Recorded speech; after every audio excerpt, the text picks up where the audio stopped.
ganda, no? Marahil nagtataka kayo kung saan matatagpuan ang malaparaisong isla na ito.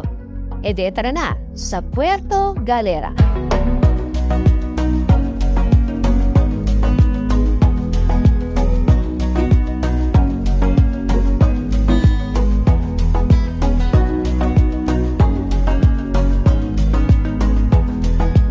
Puerto Galera ay matatagpuan sa probinsya ng Oriental Mindoro.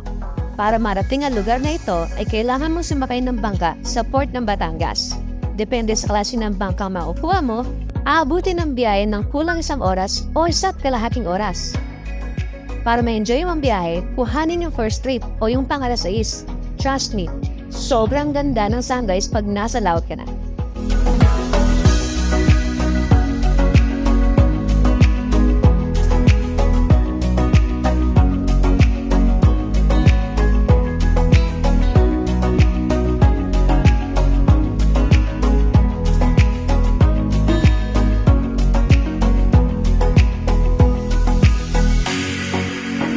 Nakilala ang Puerto Galera sa kanilang diving sites, white sand beach, and of course nightlife.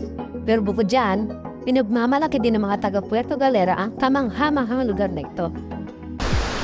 10 minutes mula sa bahay ng Puerto Galera, matatagpuan lang ang Falls.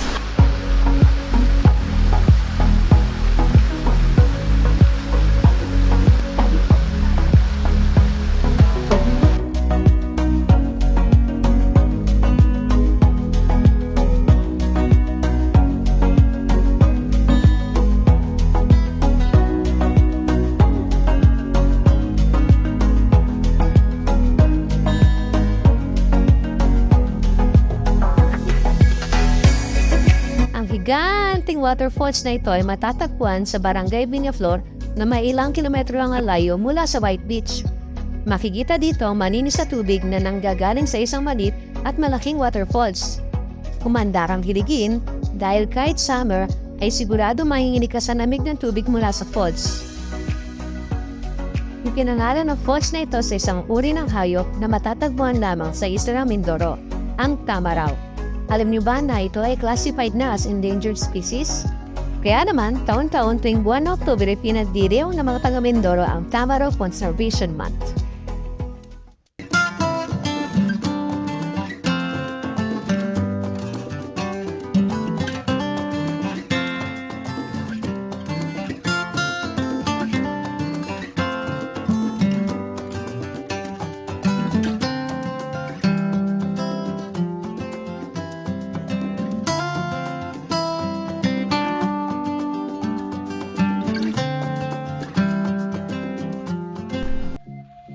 At para makumpleto ang summer outing, tara na sa beach.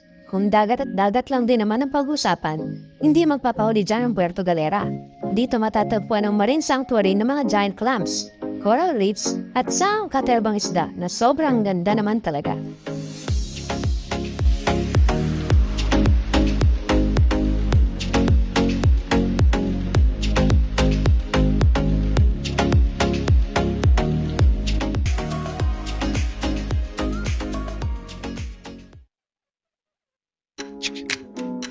Kung hanap mo naman ay laid-back na bakasyon at mag-relax-relax lang sa beach, meron din dito niyan. Sa ganda ng White Beach dito sa Puerto Galera, sigurado mahuhumaling ka.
love, di ba? Lahat ng hinahanap natin para sa perfect summer vacation ay nandito na sa Puerto Galera.